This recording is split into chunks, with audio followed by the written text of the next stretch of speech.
టీచర్ల సమస్యలపై చట్టసభల్లో పోరాడేందుకు బీజేపీ నుండి కరీంనగర్, ఆదిలాబాద్, నిజామాబాద్, మెదక్ టీచర్ ఎమ్మెల్సీ అభ్యర్థిగా బరిలో దిగుతున్న విద్యావేత్త మల్కా కొమరయ్య గారిని ఆశీర్వదించి మొదటి ప్రాధాన్యత ఓటు వేసి గెలిపించండి. రాష్ట్రం దివాలా తీసే రోజులు వస్తాయి.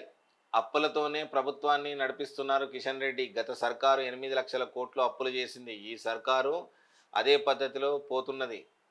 అభివృద్ధిపై రేవంత్ నేడు రెడీ. హైదరాబాద్ బిల్డర్లతో కాంగ్రెస్ లీడర్లు బెదిరిస్తున్నారని ఆరోపణ.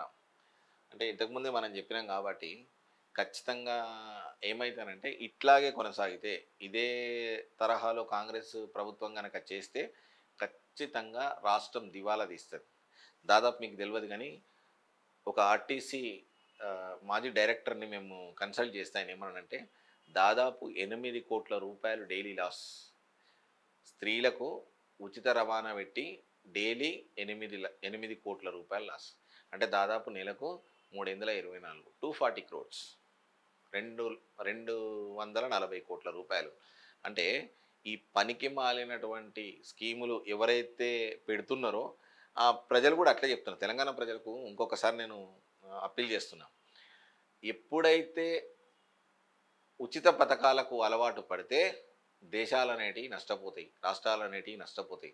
దయచేసి తెలంగాణ ప్రజలకు ఒకటే, ఏది ఉచితం వద్దు, మనకి ఇచ్చేటువంటి మనకు రావాల్సినటువంటి ఖచ్చితంగా ఉన్నాయి ఏవైతే ఉన్నాయో అవి తీసుకోగలిగితే ఏ ఉచితాలు అవసరం లేదు.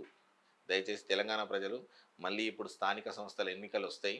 ఎన్నికలలో కూడా మీ లీడర్ను అంటే మీకు పనిచేసే వ్యక్తి ఎవరైతే ఉన్నారో వాళ్ళు డబ్బులు ఎరగా పెట్టినా డబ్బులు ఇచ్చినా వాళ్ళు తీసుకొని ఓటేస్తే మీరు ఆత్మవిమర్శన మీరు చేసుకోవాలి.